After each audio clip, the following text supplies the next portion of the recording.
This machine will revolutionize communication as we know it, gentlemen. Every day, billions of people around the world sit down at their computers, pull out their smartphones, or open their tablets, and without a second thought, they begin typing on a QWERTY keyboard. The arrangement of letters, QWERTY, across the top row is so ubiquitous, so deeply embedded in our daily lives that most of us never stop to question it. Why are the letters arranged this way? Who decided that the most commonly used letter in the English language, the letter E, should be tucked away under the left middle finger rather than positioned for easier access? And perhaps most puzzling of all, why in 2025, an era of artificial intelligence, voice recognition, and predictive text, do we still cling to a keyboard layout that was invented over 150 years ago? The answer to these questions reveals a fascinating story about technological evolution, human adaptation, corporate competition, and the incredible staying power of established standards. The QWERTY keyboard isn't just a relic of the past that somehow survived into the present, it's a testament to how technology, once adopted on a massive scale, becomes nearly impossible to replace, even when better alternatives exist.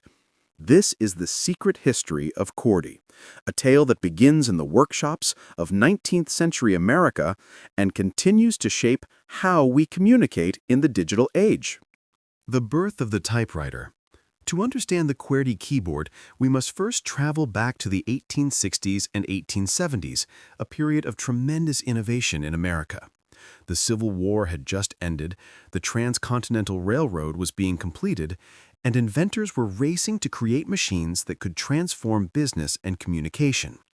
Among these inventors was Christopher Latham Sholes, a newspaper editor and politician from Milwaukee, Wisconsin, who would become the father of the modern typewriter. Sholes wasn't the first person to imagine a writing machine. For decades, inventors had been tinkering with various mechanical devices designed to produce printed text. There were machines that embossed letters on paper, contraptions with circular keyboards, and devices that were more like printing presses than typewriters. But none of these early attempts had produced a practical, commercially viable machine. Most were slow, cumbersome, and no faster than simply writing by hand. What the world needed was a machine that could produce clear, legible text faster than handwriting, and that's exactly what Sholes set out to create. Working with his colleagues Carlos Glidden and Samuel Soule in a Milwaukee machine shop, Sholes began developing his typewriter in 1867. The early prototypes were crude affairs, constructed from piano wire, telegraph keys, and salvaged parts from other machines. The first versions had the letters arranged alphabetically in 2 rows, which seemed like the most logical arrangement. After all, if you wanted to find a letter, wouldn't it make sense to have them in alphabetical order? This reasoning was perfectly sound, but it failed to account for the mechanical realities of the typewriter itself. The typewriters of Sholes' era operated through a system of type bars, long metal arms with raised letter shapes at their ends. When a key was pressed, its corresponding type bar would swing up from a circular basket beneath the paper, strike an ink-soaked ribbon, and leave an impression of the letter on the page, before falling back into place. This mechanism, while ingenious, had a critical flaw. When 2 type bars positioned next to each other were pressed in rapid succession, they would collide in midair and jam. The machine would freeze, requiring the typist to manually untangle the jammed bars before continuing. For someone trying to type at any reasonable speed, this jamming problem made the early alphabetical layouts completely impractical. The evolution of QWERTY. Sholes quickly realized that the alphabetical arrangement wasn't working. If his typewriter was going to succeed commercially, he needed to solve the jamming problem.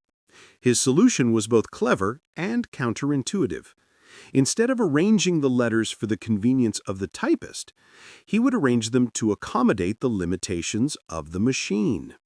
Through careful observation and experimentation, Sholes began to understand which letter combinations were most commonly used in English typing. Letters that frequently appeared together in words, combinations like TH, ER, and IN, needed to be separated on the keyboard so their type bars wouldn't be positioned next to each other in the circular basket.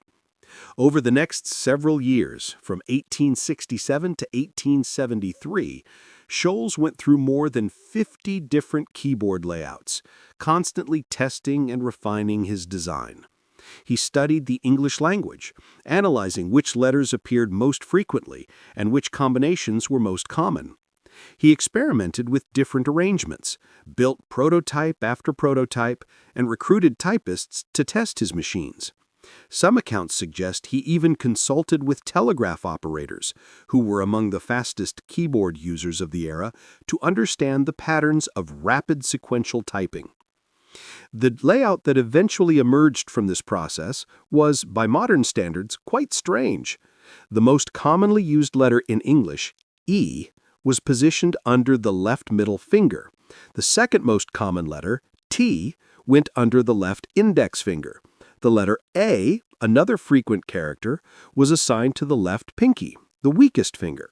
This wasn't the arrangement you would create if you were trying to maximize typing speed or efficiency. Instead, it was an arrangement designed to minimize mechanical jamming by spreading commonly paired letters across different areas of the type bar basket. But there was more to the QWERTY design than just preventing jams. Some historians have noted that the top row of the keyboard, QWERTYUIOP, contains all the letters needed to type the word typewriter. This wasn't an accident. Scholes was preparing to demonstrate his machine to potential investors and buyers, and having all the letters of typewriter on the top row allowed salesmen to quickly type out the product name during demonstrations, making the machine appear easier to use than it actually was. Whether this was a primary design consideration or simply a happy coincidence remains a matter of debate among historians, but it certainly proved useful for marketing purposes. By 1873, Scholes had settled on a layout that was very close to what we use today. The main differences were that the letter M was positioned next to the letter C rather than next to N, and the letter R was in the same position where the period now resides. But the essential arrangement, the QWERTY top row, the ASDF home row, was established.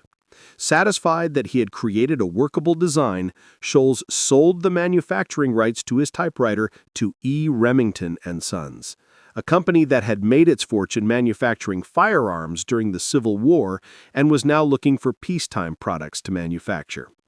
Remington and the rise of QWERTY. The partnership between Scholes and Remington transformed the typewriter from a curious invention into a commercial product. In 1874, Remington released the first commercial typewriter, officially called the Remington No. 1, though it was often simply referred to as the Scholes and Glidden typewriter.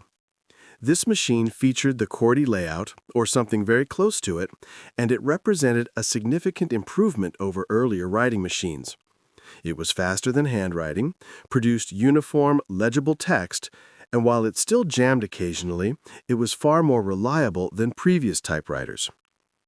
However, the Remington No. 1 was not an immediate success. The machine was expensive, costing around $125, equivalent to about $3,000 today. Many businesses and professionals saw no reason to invest in an expensive machine when skilled penmen could produce beautiful handwritten documents. The typewriter was seen as a novelty, perhaps useful for people with poor handwriting or physical disabilities, but not as a serious tool for business communication. Early advertisements even had to convince potential customers that typewritten correspondence wasn't impersonal or insulting to the recipient.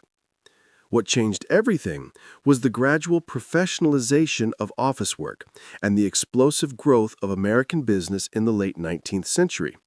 As companies grew larger and correspondence increased, the demand for written communication far exceeded what could be produced by hand.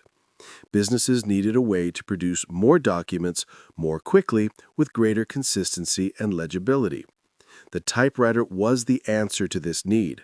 and as more companies adopted the technology, a network effect began to take hold. Remington made several improvements to the original design over the following years. The Remington No. 2, released in 1878, added the shift key, allowing typists to produce both uppercase and lowercase letters on the same machine, a feature we now take completely for granted, but which was revolutionary at the time. This model also refined the QWERTY layout further, moving the R back to its current position and establishing the arrangement we know today. As Remington's typewriters became more popular, the QWERTY layout spread along with them. But Remington wasn't the only typewriter manufacturer. In the 1880s and 1890s, dozens of companies jumped into the typewriter business, each with their own designs, mechanisms, and keyboard layouts. There were typewriters with keyboards arranged in circles, in alphabetical order, and in various improved layouts that claimed to be faster or more efficient than QWERTY. Some of these alternative designs were genuinely superior from an efficiency standpoint, but they faced a problem that would prove insurmountable. QWERTY was already becoming the standard. The network effect and the standardization of QWERTY. By the 1890s, typewriting had become a recognized profession, and typewriting schools began appearing in major cities across America and Europe. These schools needed to decide which keyboard layout to teach their students, and overwhelmingly, they chose QWERTY. Why? Because that's what most employers were using. Remington had captured a significant share of the typewriter market, and businesses that had invested in Remington machines weren't going to switch to a different brand just because it had a different keyboard layout. They needed typists who could immediately sit down and use their existing equipment. This created a powerful feedback loop, what economists call a network effect. Typing schools taught QWERTY because that's what businesses used. Businesses used QWERTY because that's what their typists had learned. Typists learned QWERTY because that's what would get them jobs. And typewriter manufacturers increasingly adopted the QWERTY layout because that's what typists knew how to use. Even companies that had initially developed alternative keyboard layouts began offering QWERTY versions of their machines, recognizing that compatibility with the existing standard was more important than any potential efficiency gains from a superior layout. The standardization of QWERTY was further reinforced by the fact that touch typing, the ability to type without looking at the keys, became the professional standard. In 1888, a court stenographer named Frank McGurran made headlines by winning a highly publicized typing contest in Cincinnati, demonstrating that touch typing on a QWERTY keyboard was faster than the hunt and peck method used by most people at the time. McGurran had memorized the position of every key on the QWERTY keyboard and could type while watching the paper rather than the keyboard. His victory sparked widespread interest in touch typing as a skill, and typing schools began teaching the touch method using the QWERTY layout. Once thousands of people had invested the time and effort to learn touch typing on QWERTY, the layout became locked in. Learning a new keyboard layout would mean retraining typists, retooling manufacturing, and replacing existing machines, a costly proposition for both individuals and businesses. The initial mechanical reasons for the QWERTY layout, preventing type bar jams, were becoming less relevant as typewriter mechanisms improved, but by then, it didn't matter. QWERTY had become the standard not because of its mechanical superiority, but because of its ubiquity. The challenge of alternative layouts. Throughout the 20th century, numerous inventors and efficiency experts tried to dethrone QWERTY by creating improved keyboard layouts. The most famous of these alternatives was the Dvorak Simplified Keyboard, developed by Professor August Dvorak and his brother-in-law, William Dealey, in the 1930s. After studying the English language and analyzing typing patterns, Dvorak created a layout that placed the most common letters under the strongest fingers and alternated keystrokes between hands. The Dvorak layout put all the vowels on the left home row and the most common consonants on the right home row, theoretically allowing for faster, more comfortable typing with less finger movement. Dvorak ran studies comparing his layout to QWERTY and published results claiming that his keyboard was dramatically faster and easier to learn. He argued that QWERTY was obsolete, a relic of the mechanical typewriter era that had no place in the modern office. Some of his claims were quite dramatic, suggesting that Dvorak typists could reach professional speeds in a third of the time it took to learn QWERTY, and that the Dvorak layout reduced typing errors and finger fatigue. These claims attracted attention, and the Dvorak layout gained a small but dedicated following. However, subsequent independent research has called many of Dvorak's claims into question. Later studies found that the advantages of the Dvorak layout, while real, were much smaller than originally claimed. Professional typists who learned Dvorak might type marginally faster, perhaps 5 to 10%, but the difference wasn't revolutionary. More importantly, retraining typists to use Dvorak required significant time and effort. Someone who had spent years developing muscle memory on QWERTY couldn't simply switch to Dvorak overnight. It might take weeks or months to regain their previous typing speed on the new layout, during which time their productivity would plummet. For businesses, the value proposition was clear. There was little incentive to retrain their entire workforce for a modest improvement in typing speed, especially when it would mean a significant short-term loss in productivity. For individual typists, learning Dvorak meant that they could only work efficiently on Dvorak keyboards, limiting their job prospects. The few companies and individuals who did switch to Dvorak found themselves isolated in a QWERTY world. When Dvorak typists sat down at a friend's computer or a library terminal, they were confronted with QWERTY keyboards that they could no longer use efficiently. Other alternative layouts faced similar challenges. The Colomac layout, developed in 2006, made minimal changes to QWERTY in an attempt to improve efficiency while maintaining some familiarity. The Workman layout, created in 2010, took a different approach to hand alternation and finger movement. Various language-specific layouts were developed for non-English languages. But despite their theoretical advantages, none of these alternatives could overcome the massive installed base of QWERTY users. The network effect that had established QWERTY in the first place now protected it from challenges, no matter how well designed those alternatives might be. QWERTY in the digital age. When computers began replacing typewriters in the 1970s and 1980s, it might have been the perfect opportunity to reconsider the QWERTY layout. After all, computers don't have type bars that can jam. The mechanical justification for QWERTY's odd arrangement had completely disappeared. Early computer designers could have chosen any keyboard layout they wanted, and they could have programmed computers to instantly switch between different layouts with the press of a button. This was the chance to finally move beyond QWERTY and adopt a more efficient system. But it didn't happen. Computer manufacturers stuck with QWERTY for the same reason typewriter manufacturers had adopted it a century earlier. That's what users knew. The personal computer revolution of the 1980s was predicated on making computers accessible to ordinary people, and ordinary people knew how to type on QWERTY keyboards. If a computer company had released a machine with a Dvorak or Colomac keyboard, potential customers would have been confused and frustrated. They would have had to relearn typing just to use their computer. In a competitive market where user-friendliness was paramount, no manufacturer wanted to erect that barrier. Instead, computer makers saw QWERTY as a feature, not a bug. The fact that computers used the same keyboard layout as typewriters made the transition easier. People who learned to type in the typewriter era could immediately transfer their skills to computers. Secretaries and office workers didn't need to be retrained. The familiar QWERTY layout helped reduce the intimidation factor that computers presented to many people.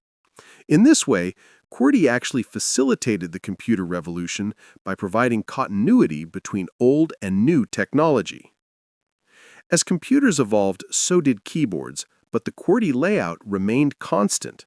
IBM's influential Model M keyboard, introduced in 1985, featured the QWERTY layout. The Apple Extended Keyboard and Microsoft Natural Keyboard, both landmarks in keyboard design, kept QWERTY. Laptop keyboards, despite their space constraints and different key arrangements, maintained the QWERTY letter layout. Even ergonomic keyboards that split the keys into two angled sections, supposedly better matching the natural position of human hands, preserved the QWERTY arrangement. The smartphone era and virtual keyboards. The rise of smartphones in the 21st century presented another opportunity to break free from QWERTY. Touchscreen phones didn't have any physical keys at all. Their keyboards were purely virtual, generated by software and displayed on screens. Developers could have created any imaginable input method: large buttons for the most common letters, predictive layouts that changed based on context, or completely new paradigms that didn't resemble traditional keyboards at all. Some companies did experiment with alternatives. T9, text on 9 keys, used on early mobile phones, assigned multiple letters to each number key and used predictive text to guess what word the user intended. Swipe and similar systems allowed users to slide their finger across the keyboard, connecting letters in a continuous motion, rather than tapping individual keys. Various voice input systems attempted to bypass typing altogether. But for the primary text input method, most smartphones defaulted to a QWERTY layout. Why? Once again, it came down to familiarity. People who had spent decades typing on QWERTY keyboards didn't want to learn a completely new system just to use their phone. Even though a touchscreen is very different from a physical keyboard, requiring thumb typing rather than touch typing with all fingers, users found comfort in the familiar QWERTY arrangement. They might type more slowly on a tiny touchscreen than on a full-sized keyboard, but at least they knew where the letters were. The mental map they had developed over years of typing remained useful, even on a completely different device.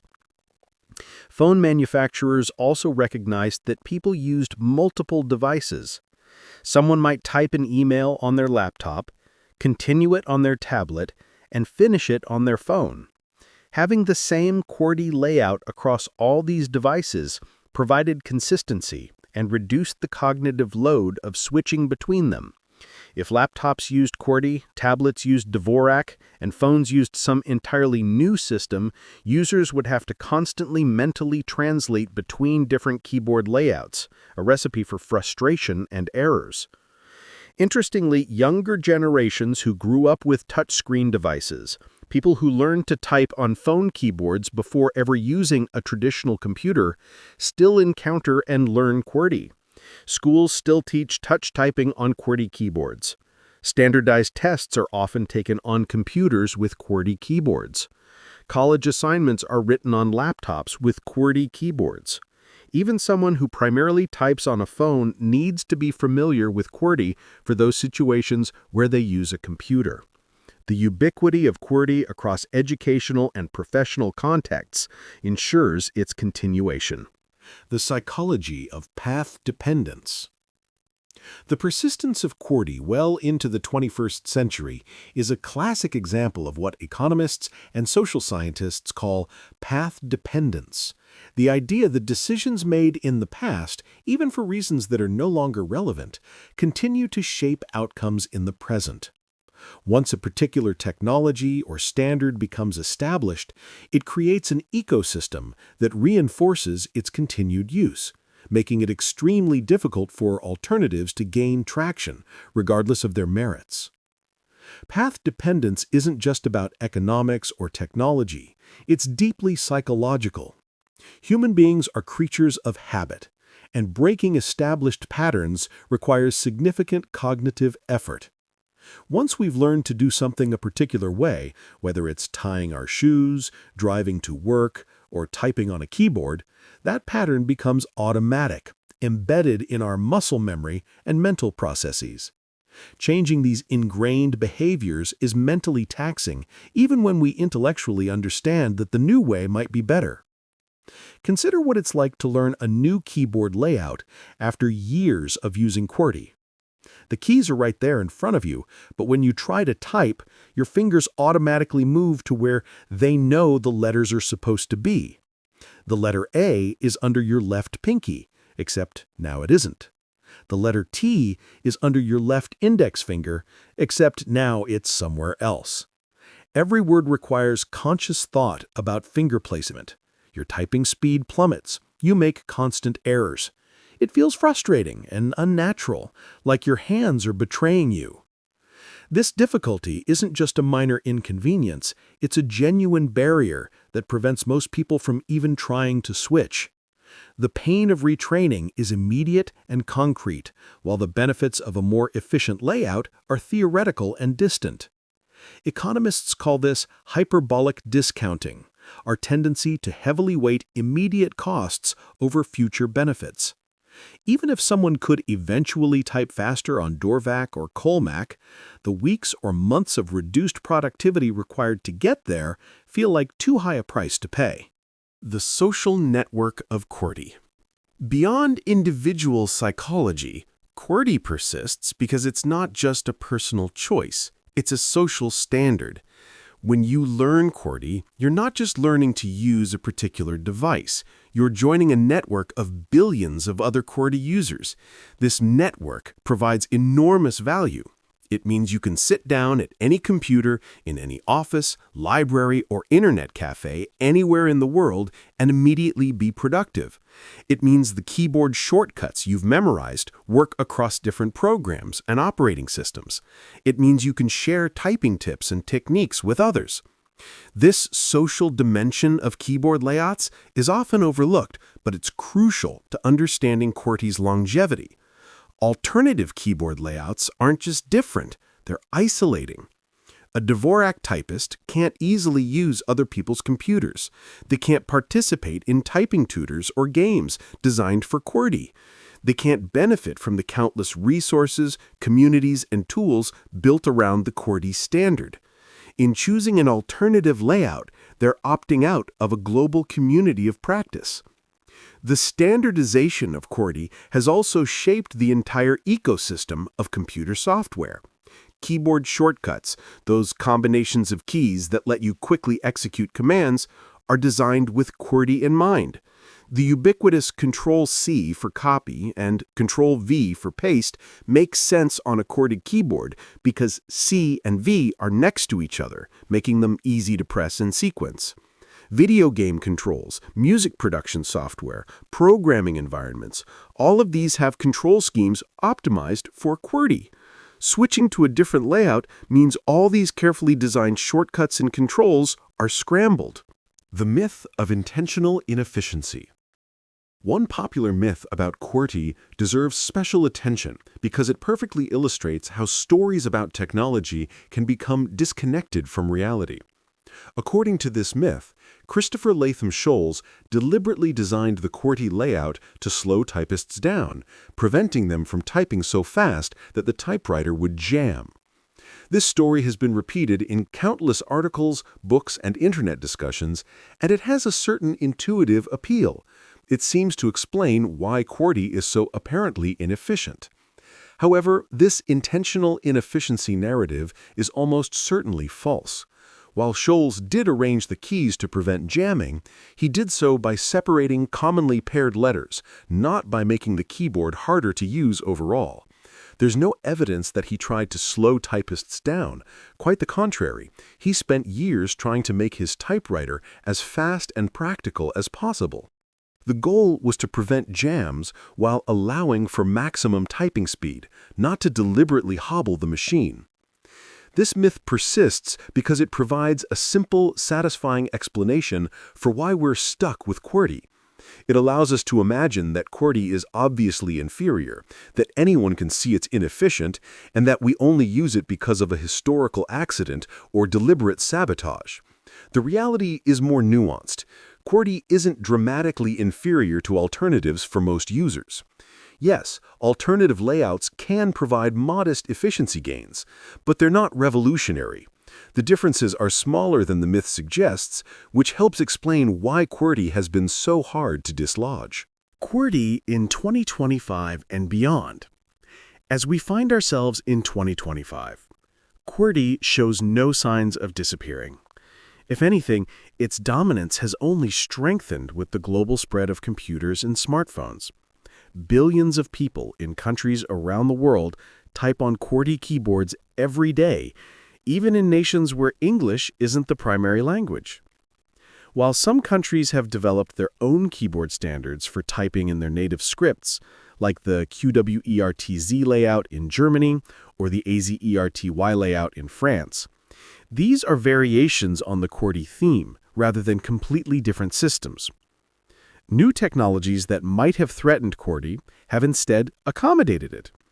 Voice recognition has improved dramatically, and many people now use voice input for certain tasks, but they still rely on keyboards for situations where speaking isn't practical or appropriate, in quiet libraries, during meetings, or when precision matters more than speed.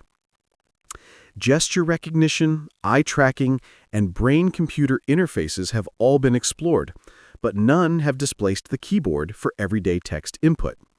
The keyboard remains the most versatile, reliable, and efficient way to get text into a computer for most purposes. Even emerging technologies like virtual reality and augmented reality, which might have provided an opportunity to rethink input methods entirely, have largely stuck with virtual QWERTY keyboards. VR typing is awkward. It's hard to touch type when you're wearing a headset and can't see or feel the keys. But designers have chosen to present users with familiar QWERTY layouts rather than experimenting with completely new paradigms. The hope is that future versions of these technologies will find better solutions. But in the meantime, QWERTY remains the default. The story of QWERTY's persistence offers important lessons about technology and society. It reminds us that the best technology doesn't always win. Sometimes being first, being familiar, or being compatible with existing systems matters more than being objectively superior. It shows us that once a standard becomes established, it can be nearly impossible to change, even when the original reasons for that standard no longer apply. And it demonstrates that technology doesn't exist in isolation. It's embedded in networks of users, institutions, and practices that are resistant to change. The future of text input. So what does the future hold for QWERTY? Will we still be using this 150-year-old keyboard layout in another decade, another generation, or another century? The honest answer is that we probably will, at least for the foreseeable future. The forces that have sustained QWERTY for this long, network effects, path dependence, the cost of switching, aren't getting any weaker. If anything, as more people learn QWERTY and more systems are built around it, the barriers to change only increase. However, it's also likely that keyboards themselves will become less dominant over time, not because they're replaced by a single alternative, but because text input becomes more multimodal. Voice recognition will handle certain tasks, predictive text will reduce the amount of typing required, and various specialized input methods will emerge for specific contexts. We might find ourselves typing less overall, even as we continue to use QWERTY keyboards when we do type. The keyboard may gradually shift from being the primary input method to being one tool among many in our communication toolkit. Young people growing up today are already developing different relationships with keyboards than previous generations. They learn to type on touchscreens before traditional keyboards, often using their thumbs rather than all their fingers. They're accustomed to autocorrect fixing their errors and predictive text suggesting their next words. They seamlessly switch between typing, voice messaging, and sending emojis or images. For them, the keyboard is just one input method among many, rather than the dominant form of written communication it once was.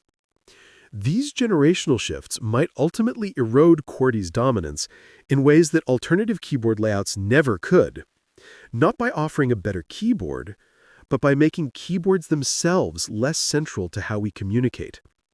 If keyboards become one option among many, rather than the primary text input method, the specific layout might not matter less.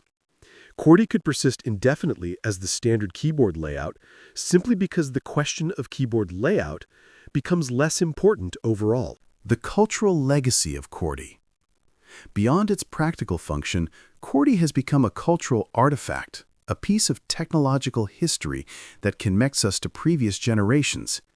The keyboard your fingers rest on today is recognizably the same as the keyboard your grandparents or even great-grandparents used. In our fast-paced technological world, where devices become obsolete in years or even months, the continuity represented by QWERTY is remarkable and perhaps even comforting. This continuity has given QWERTY a presence in popular culture. The distinctive click-clack of typing, the image of fingers flying across keys, the act of pounding out a document or email. These have become metaphors and cultural touchstones. Writers talk about facing the blank page of their word processor, implicitly referencing the experience of sitting before a typewriter. The aesthetic of old typewriters has become trendy, with vintage machines showing up in coffee shops and home decor. The physicality of typing, so different from the effortless, nearly invisible interaction we have with touchscreens, carries a certain romantic appeal. There's also something democratizing about QWERTY's persistence. Unlike many aspects of technology that constantly change and require users to continuously adapt and relearn, the keyboard has remained stable. A person who learned to type decades ago can still sit down at a modern computer and find their skills are relevant. This stability has allowed typing to become a genuinely universal skill, cutting across generations, cultures, and technological platforms in a way few other computer skills do.